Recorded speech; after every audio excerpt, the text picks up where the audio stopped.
All right, welcome back to Tarot by the Bay. I'm David.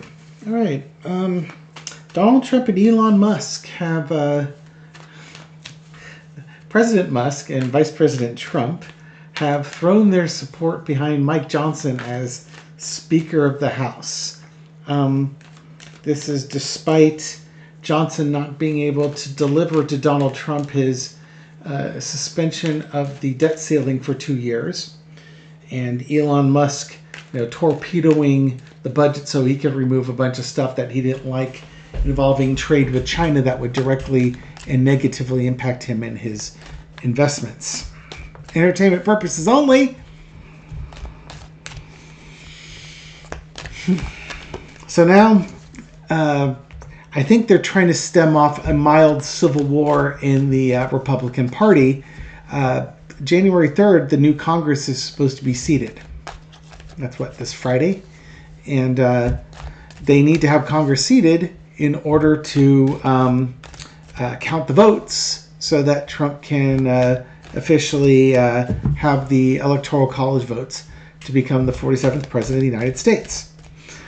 Then there will be a question of whether or not somebody who's committed insurrection can take the office of the president, according to the 14th Amendment, Section 3.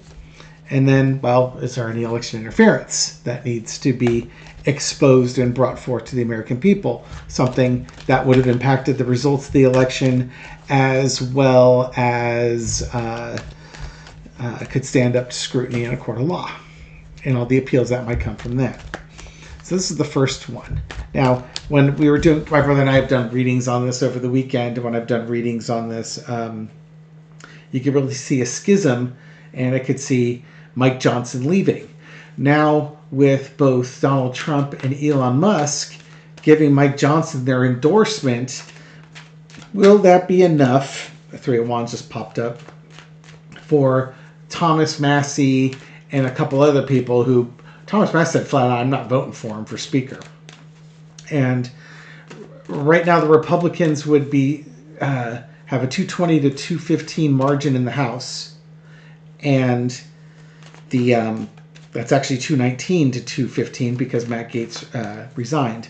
Elise Stefanik and Mike Waltz both are tapped for cabinet picks. Waltz isn't expected to resign until January 20th, and I'm sure Stefanik's going to do the same thing. So that does give the Republicans, instead of one person torpedoing it, you could have two people not support Trump, and if a third one joins them, or not support Trump, not support Mike Johnson, and if a third one jumps in there, then Mike Johnson wouldn't be the House Speaker, and they'd have to go through a bunch of votes. So let's see what the energy is looking like with Mike Johnson's tenure as the House Speaker. Will he be the House Speaker after votes in January of 2025? Again, this is for entertainment purposes only. We've got the Hermit card. Lighting the way or trying to find your way forward? Still, I think the people that are really unhappy with him really want a new speaker. They want him to go. I do think that Trump and Musk are endorsing him because they just want to get the election certified. That's all they want to do. They just want to get to January 20th. The House can squabble all at once after January 20th, but I think the messaging is clear that they want to get to January 20th because in their mind, that's the finish line they want to get to.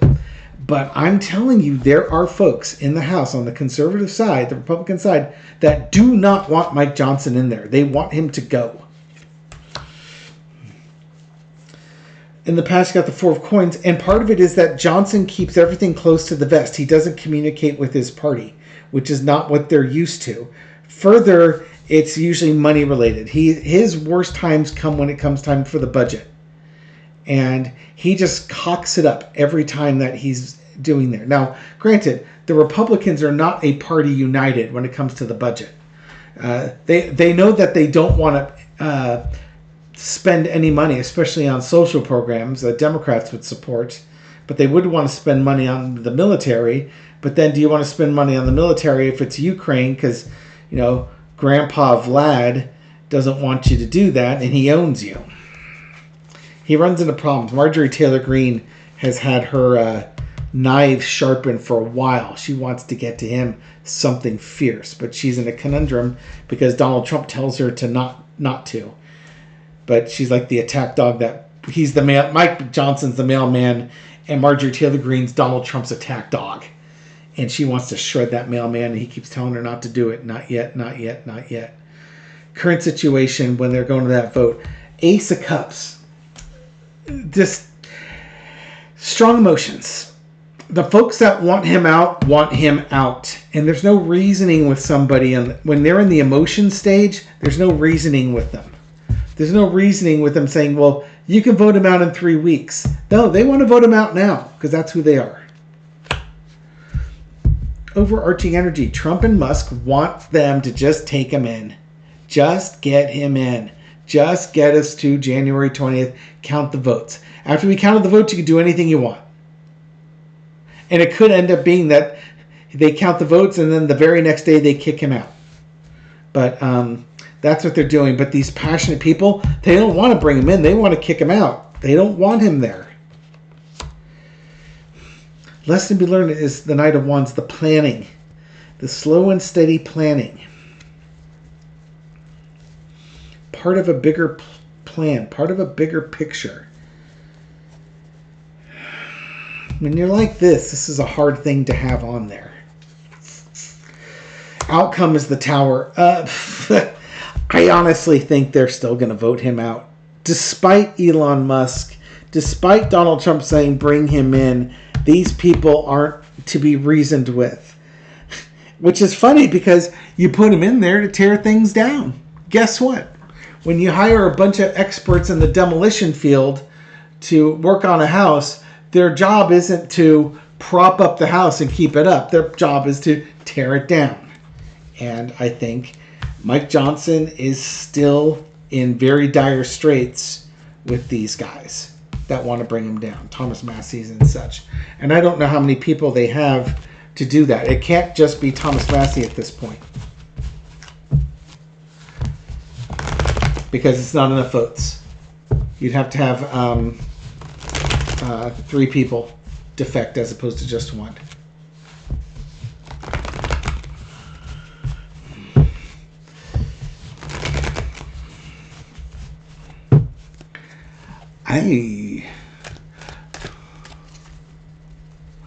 Well, let's look at the energy. Will Trump and Elon actually succeed? Which the answer looks like it's no, but a 4-carder. Trump and Elon's truce here. Maybe that's a better question. Will Trump and Elon's truce last? Because this looks like it's a truce between the two of them that, hey, come on, we got to get on the same page here to get this done. Elon, he's got his H-1B visas thing, but I think he also realizes that getting Trump in office is what's going to protect his butt for the next 4 years.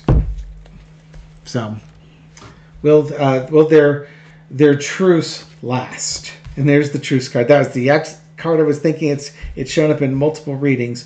Will their truce last? I was going to do a 4-carder, but let's do a longer one here. Man of action. Yeah, if they have to have a truce if they're going to get stuff done. But there's a diminishment here. Their relationship isn't what it was prior to it. It's tumultuous. I guess when you're not throwing hundreds of millions of dollars at Donald Trump, he doesn't like you as much. In the past, Elon's running around like the President of the United States, running around with his agenda, what he wants done. He paid for it. He wants to get his money's worth out of it. Current situation is the Empress. Now, normally the Empress is about making sure everybody's needs are met. That's not either of these two men. This is more like getting my needs met, which is the lower vibrational energy of the Empress, which is selfishness and entitlement and laziness. They like walking around barking out the orders for other people, acting like they're the thinkers on it, but they don't want to actually do the work. They want other people to do the work. Trump wants Elon to do all this stuff. Elon wants Trump to do all this stuff. Overarching energy is the fighting, the jockeying for position. They're trying to work together to get things done, but they're both lazy and they're trying to get the other person to do more. And that's going to impact how their relationship is going forward.